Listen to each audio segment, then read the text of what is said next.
안녕하십니까. 안녕하십니까. 네. 이렇게 주말에 대성쌤을 만나니까 더욱 의미가 깊은 것 같습니다. 대성쌤이 저를 급하게 부르신 이유가 있다면서요? 예. 7월 29일 날 교육부에서 발표한 교육회복 종합방안 기본계획에 대해서 한번 이야기를 나누고 싶습니다. 네, 대성쌤이 주말에 저를 부르신 이유가 교육회복 종합방안을 설명해 주시려고 하셨다니까 예. 제가 감동이네요. 저희가 사실은 이거 교육회복 종합방안에 대해서 계속 얘기가 되어 왔잖아요. 예. 드디어 이제 발표가 됐는데 굉장히 의미가 깊어요. 저희 코로나19가 갑자기 다가왔고 또 생각보다 길어지고 있어요. 그래서 학교 현장을 굉장히 많이 바꿨죠. 그래서 작년에는 교육부에서 교육 안전망 강화 방안이 발표가 됐었어요. 그리고 또 우리 교육 현장의 많은 구성원들이 이제 코로나19 이후에 미래 교육에 대한 이제 패러다임을 이제 전환하는 또 계기가 되었거든요. 그런데 조금은 다른 관점에서 이제 논의가 된 거예요. 냉정하게 코로나 상황을 저희가 성과와 그리고 어려움들을 인식을 하고 그 부분에서 교육 회복이라는 이제 키워드가 도출이 된 거죠. 그리고 교육 회복 방안에 대해서 이제 교육부에서 종합 계획을 발표했는데 교육부 장관님과 17기 시도 교육감님이 함께 하셨다면서요? 예, 맞습니다. 요의 추진 배경에 대해서 조금 말씀을 해주셔요. 이 계획의 부제가 되게 뜻깊습니다. 모든 학생의 코로나19 극복 지원을 이제 위한 계획이고요. 추진 배경으로는 코로나19로 인한 학습 결손으로 국가 경쟁력 저하가 우려되고 있다. 이런 등교일 수가 평년에 190일인데 현재는 한 50% 내외로 감소되어서 학습 결손이 우려된다고 합니다. 이 부분은 아쉬운 부분이에요. 갑자기 다가온 코로나19 교육 구성원들이 정말 힘을 하나로 모아서 학생, 학부모님, 교사가 하나가 돼서 정말 원격 수업이라는 그리고 블렌디드 수업이라는 새로운 형태에 잘 적응했지만 그럼에도 불구하고 학습 결손은 분명히 발생하고 있다는 거죠. 원격 수업 관련 교육부 설문조사 결과를 조금 소개를 해주셔요. 교사의 한 79%, 한 4만여 명이 원격 수업으로 인해 학생 간 학습 격차가 심해졌다고 응답을 했고요. 학부모는 62.8%가 학생 간 학습 격차가 커졌다고 인식했습니다. 이러한 학습 결손이 또 문제가 되는 게 뭐냐면 생활 지도의 영역, 학교 생활이라는 측면에서 학생들과 교사가 함께하지 못하고 학생들도 어떤 개인적으로 소외 현상이나 공동체 생활을 하지 못하고 있어요. 그래서 이제 심리 정서, 사회성, 신체 건강에도 적신호가 오고 있다면서요? 맞습니다. 그래서 근데 청소년 온라인 정신 상담 건수가 2.5배 증가할 정도로 학생들의 이런 심리 정서 건강이 매우 부정적이라고 합니다. 그래서 단순히 교육 회복이라는 건 일상적인 학교 생활뿐만 아니라 앞으로의 미래 학교 교육 그리고 또 다른 상황에서의 어떤 대응을 위한 어떤 종합적인 관점에서 이제 교육 회복을 논의하기 시작한 거죠. 그래서 저희가 지금 어떤 현황으로 드러난 것들은 학습 결손이 실제적으로 나타났죠? 맞습니다. 그 부분을 좀 설명을 해주세요. 그래서 이 성취 수준이 이제 이 교육부 자료를 보자면 이제 기초 학년 미달 학생이 상당히 이제 증가했고 그 중에서도 국어, 영어 이런 도구 교과에서 특히 더 많이 발생했다고 합니다. 근간이 되는 이제 어떤 제가 건강에 대한 관리도 이제 코어에 대한 얘기를 많이 하는데 그 부분에 있어서 이제 학생들의 기본 실력 그리고 학력을 학업을 계속하기 위한 어떤 단계적인 과정에서 누적적으로 학습 결손이 나타나고 있다는 건데요. 저희가 그럼 이 종합적으로 이 교육회복 종합 방안에 대한 그 기본 체계를 좀 말씀을 해주셔야 될 것 같아요. 목표가 무엇입니까? 코로나19로 인한 결손을 극복하고 더 나은 교육으로 도약하자입니다.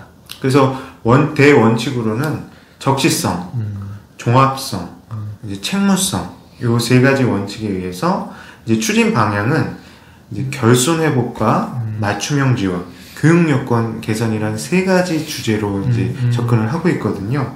우리 대성쌤하고 저하고 이제 조금 이번 시간에는 결손 회복의 측면에서 조금 이야기를 나눠봤으면 좋겠어요. 결손이라고 한다면 제가 학습 결손과 몸과 마음의 회복 요거에 대한 얘기거든요. 학습 결손 심각하죠? 지금 뭐 뉴스 보도에 따르면 수학, 영어 같은 경우는 뭐 30-40%가 지금 부진을 학습 그 성취에 대한 이런 여러 가지 결손이 있었다고 합니다. 학부모님 입장에서 어때요? 자녀분들은 어떠세요? 결손이 있을 수밖에 없죠. 근데 그게 단순히 드러난 것은 성적이나 이런 평가 결과지만 실제로는 학습에 대한 동기, 그 다음에 태도, 습관까지도 사실 많이 무너져 있습니다. 그러니까 지금 저희가 과거에도 사교육 의존 현상들이 있었고 학생들의 어떤 개인 차이가 있었거든요. 출발점이 다르다는. 근데 지금은 더 심해졌어요. 사교육으로 학생들의 학교 생활을 모든 교과 영역을 커버할 수도 없고 또 학생들의 사회성이나 생활의 영역에서는 더욱더 사교육에 의존하기에 제한적이에요. 그럼에도 불구하고 학생들이 또 처한 디지털 환경이랄지 가정 환경이랄지 그리고 경험할 수 있는 원격 온라인 학습 콘텐츠들이 제한적이라는 거죠. 그렇죠. 그래서 그 부분 때문에 굉장히 어려움들이 있는데 교육부에서는 이 학습 결손에 대한 문제점들을 인식하고 있잖아요. 예. 어떤 대책들을 내놨습니까? 그래서 근데 가장 먼저 그 학습 결손 등에 대한 종합 진단을 실시한다고 합니다. 그래서 학기 초에 모든 학생을 대상으로 학습, 심리, 정서, 사회성 및 신체 건강 등 여러 가지 것들을 이제 학교 여건에 맞춰 자율적으로 진단을 하고 진단 결과에 따른 학생 맞춤형 다양한 회복 프로그램을 이제 운영한다고 합니다. 그러니까 이 부분에 있어서 저희가 평가에 대한 부정적 인식들이 있거든요. 과거의 주입식 평가나 서열식 평가 그리고 학생들을 줄 세우는 상대 평가에 대한 문제점들을 다 인식하고 있는데 지금 이제 도입되는 평가 시스템들은 이거는 학생들의 맞춤형 학습 설계를 위한 진단의 과정으로 봐야 되는 거예요. 그렇죠? 그렇죠. 그래서 일제식 평가가 아니라 학교별, 뭐 교사별 진단 평가이며 또 여기서 저는 되게 눈여겨볼 게 AI 학습 진단 시스템을 이제 도입을 한다고 합니다. 그래서 그렇죠. 학생 개개인의 결국은 회복과 성장을 위한 평가를 이제 실시한다고 합니다. 저희가 이런 것들은 어떤 개인 맞춤형 어떤 지원을 위해서 일단 AI와 같은 이제 기술, 인공지능 기술을 활용해야 될 것 같고요. 그리고 학생들이 지금 학습 결손을 정확히 진단할 수 있는 어떤 평가에 이게 검사라고 해야 되나요? 이제 그런 원격 검사의 형태로 이제 상시적으로 운영돼야 된다는 거죠. 과거의 평가 같은 경우는 진단 평가가 이제 이루어졌고 이제 월별로 어떤 성취도 평가, 그다음에 중간 평가, 기말 평가들이 있었거든요. 근데 지금 과거 이제 수행 평가로 오면서 사실은 학생들에게 어떤 과정 중심 평가를 한다고 했지만 지금은 이제 과정 중심의 평가가 이제 면밀하게 이루어지기는 어려운 상황이잖아요. 그래서 그런 부분들은 우리가 적극적으로 기술을 활용해서 개인 진단을 이루어져야 된다는 거죠. 그러니까 저는 근데 평가 시스템이 이제 이 온라인상 구축이 돼서 학생들도 스스로 자기 진단을 할 수 있고 교사나 학부모가 이 평가 결과를 이제 실시간으로 공유를 하면서 지금 이 회복에 가장 필요한 아까 원칙이 적시성이라고 했잖아요. 그러니까 적시에 지금 바로 좀 이렇게 학생 맞춤형으로 회복이 되었으면 좋겠습니다. 사실은 이제 걱정 반 기대 반인데 이런 시스템이 언제 구축될 수 있을까 이제 고민은 있어요. 근데 저희가 과거에 이제 기초학력 보장 지원 시스템들이 있었거든요. 예. 이런 것들을 전 교과, 전 영역으로 확대를 해서 조금 더 면밀하게 이루어질 필요가 있고 그리고 사교육에 지금 많은 업체들이 또 인공지능 기술을 바탕으로 한 여러 가지 학습 콘텐츠를 내놓고 있거든요. 저희가 학생들의 학습 결손을 지원하기 위해서 적극적으로 콜라보를 할 필요가 있습니다. 근데 거기에서 항상 주인공이 되어야 되는 건 누구다? 학생이고 학부모, 예. 학교라는 거죠. 예. 그래서 그 말씀 이제 드리고 이 부분에 대해서는 방향성을 저희 적극적으로 공감하고 있는데 사실은 우려되는 부분이 있어요. 뭐냐면 학습 결손 회복을 지원하기 위한 인력 기반의 이제 사업들이 몇 가지 발표됐죠. 예. 뭐가 있나요? 이제 교과 보충 집중 프로그램, 방과후 학교를 포함한다고 하고요. 튜터링, 그다음에 학습 컨설팅, 뭐 여러 가지 이런 결손 회복 프로그램을 이제 진행을 한다고 합니다. 이건 양적인 지원이에요. 양적인 지원인데 저는 이거 참 우려되는 부분이 많습니다. 왜냐면 지금 현재 학교 현장을 들여다보자는 얘기죠. 지금 현재 교실 수업은 어떻게 이루어지고 있습니까? 우선은 방역 지침을 준수하기 때문에 근데 이런 자리도 다 띄어앉고 그다음에 학생 간 교사와 학생 간이 대화도 상당히 많이 제한이 되어 있거든요. 아니 자녀분 지금 초등학교에 재학 중인 자녀가 있으시잖아요. 예. 학교에 매일 나가나요? 나갔나요? 지금 방학이지만 우선은 중학생 같은 경우는 3주에서 일주일 정도, 그러니까 3분의 1 등교를 했었고 초등학생들도 거의 비슷한 걸로 알고 있습니다. 그러니까 우리 학생들이 학교라는 공간에서 수업을 받지 못하는 상황이죠. 왜냐면 이제 원격 수업과 대면 수업이 혼합 방식으로 이루어지거나 원격 수업을 방식으로 이루어지고 있는 상황이거든요. 그런데 학교의 교사들이 이런 상황에서 겪고 있는 어려움들이 있어요. 그리고 학생들이 필요한 니즈가 있어요. 근데 그런 것들을 고려하지 않고 예를 들어서 교과 보충, 튜터링, 학습 컨설팅을 담당하는 대학생이나 어떤 교사 자격증을 소지하고 있지 않은 비전문가가 투입됐을 때 문제점들이 나올 수밖에 없다는 거죠. 우선은 담임선생님이나 그 학교에 원래 선생님들이 그 학생을 잘 진단하고 잘 알고 있습니다. 근데 새로 투입되는 인력이 학생을 파악하는 것도 쉽지 않은 상황이고요. 그 다음에 말씀하신 것처럼 충분히 그거에 대해서 교육받지 않는다고 하면 이 투입에 비해서 이 효과가 좀 떨어질 수도 있다는 우려가 됩니다. 대학생 멘토링 사업들이 그동안 계속 있었잖아요. 예. 이게 사실 현실적으로 이상적으로는 굉장히 잘 이루어질 것 같아요. 학생들과 나이가 차이가 나지 않는 대학생 이제 언니 오빠들이 학생들과 소통을 하면서 학습 지원을 하면 얼마나 좋을까. 굉장히 이상적이지만 근데 분명한 건 있어요.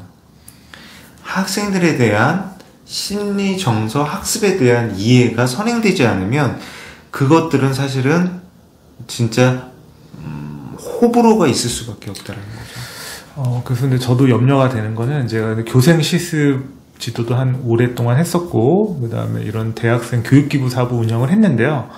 사실은 교대생들, 예비 교사조차도 학생들을 처음 접할 때는 이 상담 기법이라든가 어떻게 학습을 지원해야 돼에 대해서 되게 어려움을 겪거든요. 근데 일반 대학생이나 지역의 자원 같은 경우는 그거에 대한 충분히 역량 신장이나 이해에 대한 연수가 없이 바로 투입이 된다고 했을 때는 현장에서 약간 시행착오나 여러 어려움이 있지 않을까 걱정이 됩니다. 그러니까 지금 학교마다 천편일률적인 적용이 어려운 게 도심 내 학교가 있고 도심 내 대규모 학교가 있고 어떤 벽지에 소규모 학교도 있을 수 있고 다문화 학생이 많은 학교도 있고 학습 지원을 필요로 하는 학생들이 많은 학교도 있어요. 디지털 환경이 우수한 환경도 있고 디지털 환경이 노후되거나 그거에 대한 소양에 대한 지원이 필요한 학교들도 있거든요. 그런데 그 학교들에게 천편일률적인 어떤 사업들을 투입한다고 해서 그 학교에서 효과성을 발휘한다라기보다는 그 학교, 그 학급, 그 교사, 그 학생에 맞는 지원이 필요하죠. 그래서 여기에서 이제 어떤 학급을 기준으로 본다면 그 컨트롤 타워자이자 총괄을 담당해야 되는 건 결국 담임교사라는 거죠. 근데 담임교사 선생님들이 그렇게 요즘은 힘드시다면서요. 그러니까 지금 이런 외부 이런 지원 사업들이 많아지고 그다음에 뭐 여러 예산 지원들이 있어서 물론 도움이 되지만 또 그 행정적인 업무 처리에 대한 부담은 또 교사가 짊어지고 있거든요. 방역 하랴 이런 학사 운영과 이런 여러 가지 이 사업을 운영하다 보면 본연의 수업을 더 하기 어려운 상황이 될 수도 있다는 거죠. 그렇죠. 그래서 이런 사업들이 정말 매칭을 잘 되려면 어떤 그 가운데서의 가교가 필요한 거죠. 그래서 선생님들의 니즈를 파악하고 그것에 맞는 지원을 해드려야 되고 또 선생님 또한 학생들을 충분히 이해하고 그 학생에게 맞는 학습 자원이나 지원을 해야 됩니다. 학습 자원 지원을 해야 됩니다. 그런 부분들에 대한 어떤 세밀한 고려가 필요할 것 같아요. 그래서 예를 들어서 우리 한번 상황을 상정해 봐요. 다문화 학생들이 많은 학급, 어떤 지원 형태가 매칭이 되는 게 좋을까요? 근데 다문화라는 거는 학습과는 조금 이제 특수성이 있어서, 근데 일반 선생님들이 다양한, 말 그대로 다양한 문화의 이 언어나 문화를 가진 아이들을 상대하기가 어렵잖아요. 그럼 그 언어에 대한 통역을 해준다거나, 혹은 이제 우리나라 한국어에 대한 이해를 돕는 그런 강사님들이나 이런 한국어 프로그램 운영이 필요하겠죠. 그러면 이제 두 번째 상황을 한번 말씀드려 볼게요. 메타인지가 부족한 학생들. 기본적으로 어떤 학습 성취가 뛰어났던 학생들인데 급격히 코로나 상황에서 어려움을 겪고 있는 친구들이 있어요. 이런 친구들 어떻게 지원해야 됩니까? 그러니까 스스로 이 목표를 세우고 관리를 하고 자신의 부족한 점을 찾고 보완하는 그런 경험이 부족하기 때문이거든요. 그러니까 과거에 선생님이 혹은 부모님이 혹은 학원에서 일방적으로 해줬던 것들을 이제는 아이들한테 조금씩 그 영역을 이렇게 주도적으로 할 수 있는 기회를 주고, 그걸 자꾸 거기에서 이제 시행착오를 스스로 배울 수 있도록 해야 될 것 같습니다. 또 이번에는 예를 들어서 코로나19 상황에서 원격 수업 상황에서 수업에 집중하지 못하고 게임에 빠진 친구가 있어요. 게임에 과의존하는 친구. 이 친구는 어떻게 됩니까? 근데 게임이라는 게 이제 중독 현상인데요. 근데 단순히 게임의 문제가 아니라 그 아이가 학습에 흥미가 없거나, 혹은 이미 결손이 있는 경우, 혹은 고민이 있는 경우 그걸 도피처로 삼는다는 생각이 들어요. 그래서 단순히 게임을 하지 말라가 아니라 그 학생의 어려운 그 심리적인 상황이나 문제 상황을 좀 개선을 해준다면, 게임은 사실은 그 아이가 이제 그 회피처라고 저는 생각이 들고 다시 돌아오지 않을까라고 생각이 듭니다. 그렇죠. 이럴 때는 이제 심리상담 지원도 병행돼야 되는 거죠. 그러니까 저희가 지금 대성쌤하고 말씀 나눠본 것처럼 학습 결손이라는 건 다양한 이유 때문에 발생이 돼요. 단순히 어떤 교과 지식 하나를 전수할 수 있는 보조 도우미 교사가 오는 게 중요한 게 아니라 그 원인을 진단하고 그에 맞는 처치를 해줄 수 있는 게 필요하거든요.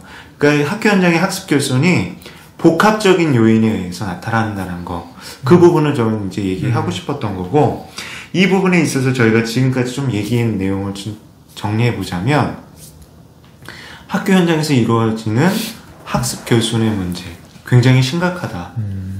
그것에 대해서 우리가 지원하기 위해서는 학생들의 학습 상황을 진단할 수 있는, 누적적인 학습 결손을 진단할 수 있는 세밀한 진단 시스템이 필요하다. 예를 들어서 진단 평가에 비유할 수가 있는 거죠. 그리고 원격 수업 상황에서 이루어지는 형성 평가를 원활하게 지원할 수 있는 툴이나 시스템도 필요하다. 그리고 저희가 아까 말씀드렸던 것처럼 튜터링, 멘토링과 같은 학습 자원 지원은 저희가 학교에서 일어나는 어떤 학습 결손의 유형에 맞춰서 담임교사나 학교가 중심이 돼서 신청하는 형태로, 똑같은 형태로 할당되고 배당돼서 해결될 수 있는 건 아니라는 이야기를 했습니다. 그리고 또 이런 자원에 대해 있어서 그 다음에 이제 이런 부분에 대해서 보완이 이루어졌어요. 그러면 학습 결손 해소되는 겁니까? 근데 우선은 결손도 장기간에 걸쳐 이루어졌고, 해소도 제가 보기에는 이렇게 단기간에 되긴 쉽지는 않을 것 같아요. 그래서 그렇죠. 중장기적인 관점에서 지속적으로, 단계적으로 이렇게 나아가야 되지 않을까 싶습니다. 그러니까 이런 거죠. 그러니까 저희가 진단, 그 다음에 보정, 그 다음에 추수 지원, 이런 것들이 계속적으로 이루어질 수 있는 시스템을 만드는 게 필요해요. 저는 그래서 이제 조금 더 이제 욕심을 내자면, 이 교육 회복 지원 방안이 단기적인 관점에서 논의되는 건 아닐 것 같아요. 중장기적인 관점이라면 우리가 미래 학교로 나가야 된다면 교사가 하는 역할들, 교실 하나에 한 명의 교사가 있는다라는 관점을 바꿀 필요는 있어요. 그렇지만 그 교사가 어떤 형태가 협력 교수가 이루어져야 되냐면, 한 명의 교사가 학생들을 모든 것을 지원하는 형태가 아니라 외부 자원들을 활용할 수 있는, 어떻게 보면 촉진자, 우리 대선생님이 좋아하는 퍼실리테이터, 조정자 역할도 할 수 있어야 된다. 그래서 그 부분에 있어서는 담임교사의 어떤 그런 역할을 재정의할 필요가 있겠다, 이런 생각을 해봅니다. 그래서 저도 혜성쌤의 의견에 상당히 공감을 하고, 근데 이 모든 학생의 교육 회복을 위해서 가장 좋은 방법은 담임교사나 지금 현재 지도교사들이 지금의 그 부수적인 많은 행정 업무에서 일시적으로나마 조금 그걸 다른 일시적인 행정 인력을 충원을 통해 그걸 해결을 하고, 이분들이 교육의 모든 거를 이렇게 집중할 수 있도록 좀 지원해줘야 된다. 그래서 그런 걸 좀 말씀드리고 싶고, 근데 두 번째로 개정교육 과정에 대한 논의가 막 이루어지고 있는데, 근데 앞으로 이런 여러 가지 코로나 상황이나 교육 위기 상황이 닥칠 거라는 저는 생각이 들어요. 그래서 개정교육 과정에서도 이러한 상황이 충분히 반영이 돼서 기존에 그냥 내용만 바뀌는 것이 아니라 이런 방법적인 측면, 그리고 학교의 상황까지도 좀 고려한 그런 앞으로 미래 교육 과정이 좀 등장해야 된다라고 생각이 듭니다. 우리 대선생님이 이제 중요한 말씀 해주셨습니다. 그래서 저희가 학습 개선에 대한 이제 이야기를 계속 오고 갔는데, 저희도 사실은 교육 현장의 교원의 일원으로서 또 학부모 일원으로서 고민이 크거든요. 그 부분에 있어서 앞으로의 학습이 맞춤형 지원으로 가는 건 분명하고, 그럼에도 불구하고 담임 교사의 역할은 굉장히 커진다. 그리고 이제 그 부분에 있어서 이제 행정 지원도 현장 중심으로 이루어져야 된다는 이야기를 나눴습니다. 저희가 다음 시간에는 두 번째죠. 몸과 마음의 회복을 지원하기 위한 방안에 대해서 이야기 나눠보겠습니다. 이것으로 마치겠습니다. 감사합니다.